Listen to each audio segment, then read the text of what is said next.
ഫിലിപ്പിയ ലേഖനം 3-ാം 21-ാമത്തെ വാക്യം. അവൻ സകലവും തനിക്ക് കീഴ്പ്പെടുത്തുവാൻ കഴിയുന്ന തൻ്റെ വ്യാപാര ശക്തി കൊണ്ട് നമ്മുടെ താഴ്ചയുള്ള ശരീരത്തെ അവൻ്റെ മഹത്വമുള്ള ശരീരത്തോട് അനുരൂപമായി രൂപാന്തരപ്പെടുത്തും. യേശു കർത്താവിൻ്റെ ശക്തിയുടെ ഒരു പ്രദർശനം ഇവിടെ കാണാൻ കഴിയും. മണ്ണിൽ മരിച്ച മൺപറഞ്ഞ ഓരോ വിശുദ്ധനെയും ദൈവം എപ്രകാരം ഉയർപ്പിക്കും എന്ന് വിശദീകരിക്കുന്ന ഒരു വാക്യത്തിൽ കർത്താവിൻ്റെ വ്യാപാര ശക്തിയുടെ ചിത്രം വ്യക്തമാണ്. ഒന്ന്, സകലവും തനിക്ക് കീഴ്പ്പെടുത്തുവാൻ കഴിയുന്ന തൻ്റെ വ്യാപാര ശക്തി.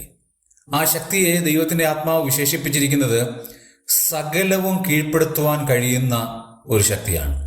രണ്ട്, അത് വ്യാപരിക്കുന്ന ശക്തിയാണ്. മൂന്ന്, നമ്മുടെ താഴ്ചയുള്ള ശരീരത്തെ മഹത്വമുള്ള ശരീരത്തോട് അനുരൂപമായി രൂപാന്തരപ്പെടുത്താൻ കഴിവുള്ള ഒരു ശക്തിയാണ്. സകലവും കീഴ്പ്പെടുത്തുവാൻ കഴിയുന്ന ആ ശക്തിയുള്ള കർത്താവ് എത്ര മഹോന്നതനാണ് എന്നോർത്ത് ഹൃദയംഗമമായി നമുക്ക് ദൈവത്തോട് നന്ദി പറയാം. നമ്മെ താഴ്ചയുള്ള ശരീരത്തിൽ നിന്ന് മഹത്വമുള്ള ശരീരത്തോട് അനുരൂപമായി രൂപാന്തരപ്പെടുത്തുമെന്നുള്ള വലിയ പ്രതീക്ഷയോടെ നമുക്ക് ഈ ലോകത്തിൽ കർത്താവിന് വേണ്ടി ജീവിക്കാം.